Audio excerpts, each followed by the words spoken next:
How Bunjil Got Promoted to God. BIRRARUNG by Jim Poulter. Bunjil the eagle is often cited by Warrandyte people as their equivalent of God. But that does not make much sense to me from a traditional Aboriginal cultural perspective. It can be a bit dangerous for a non-Aboriginal person to question such things, but the reality is that Aboriginal people have been subject to many generations of indoctrination into Western-style thinking. Also, Aboriginal people have suffered such cultural loss that understandably they want to cling closely to any information or cultural practices handed down. The problem is that the idea of terra nullius did not just proclaim Australia as a continent owned by no one. It painted Aboriginal people as a simple, primitive, backward bunch of Stone Age wanderers. Historians and anthropologists have drawn their conclusions based on Western cultural assumptions, and many of these assumptions have leached insidiously into present-day Aboriginal thinking. Colonisation is not just of the land, it is also of the mind. Conclusions that seem eminently logical to European minds are therefore not questioned. People fail to ask, well, what did Aboriginal people think when they were confronted with that problem? How did they make sense of it from their perspective?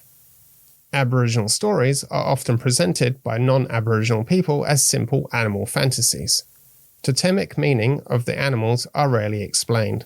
Eagle is a totem for power, crow means wisdom, owl means death, turtle means age, blue wren signifies a little girl, and so on. Totems also represent sophisticated ecological concepts. Aboriginal philosophy splits the world into complementary opposites, much like the Taoist idea of yin and yang. The world is seen to compose of dualities like night and day, male and female, hot and cold, up and down, thunder and lightning, wind and rain, and so on. Everything is held in balance within these two halves of reality. In Eastern Australia, these halves, moieties, were represented by the totems of Bunjil the eagle and Waggara the crow. To designate one of these moiety totems as the supreme being upsets this idea of universal balance. As indicated, Bunjil is also the totem for power and Waggara the totem for wisdom, so this directly implies that power and wisdom must be kept in balance. Power must be exercised with wisdom, and wisdom has to be recognised as a source of power. Also, within the original Warrandyte skin group marriage system, both eagle and crow represented the father-child relationship. When Victorian colonisation began in 1835, the Warrandyte were confronted with evangelistic Christians such as the Aboriginal protector William Thomas. One of the earliest sermons by Thomas to Aboriginal people in 1839 was the all-seeing eye of God. In his sermon, Thomas painted the Christian God as almighty, all-powerful, all-seeing and vengeful, as well as having a special father-son relationship. Thomas recorded God's name in Warrandyte as Ma Manella, but this was more of a form of address, meaning our Father. So it seems likely that Warrandyte people were just reflecting the words Thomas commonly used in prayer. Like in the Jewish faith, where the name of God Yahweh tended to be secret and not openly spoken, so the name of the Supreme Being in many Aboriginal tribes tended not to be spoken. In many Southeast Australian tribes, this secret name was Bayme, with Bunjil being the major creative spirit responsible for creating the wind and the sky, in other words, the heavens. However, in 1888, William Barrack disclosed that the Warrandyte name for the Supreme Being was Burial.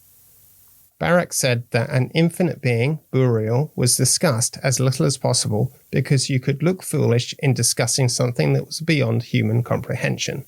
On hearing sermons about the Christian God, the first question likely to arise in the mind of an Aboriginal person was therefore, what is this God fella's totem?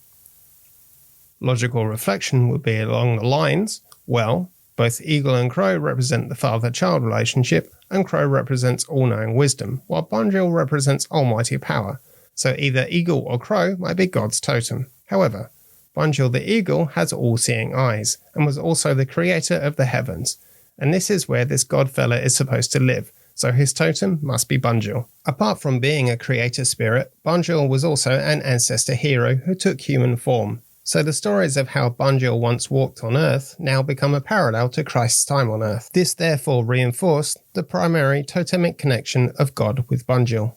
Also, as Christ now became the medium for Christian ascent to heaven, the parallel with Bunjil as creator of the heavens was complete. With the passage of time and the continual erosion of cultural knowledge through the mission station era, I therefore believe Bunjil ended up being promoted by Woiwurrung people in the neo-colonial period from a creator spirit and ancestor hero to the supreme being.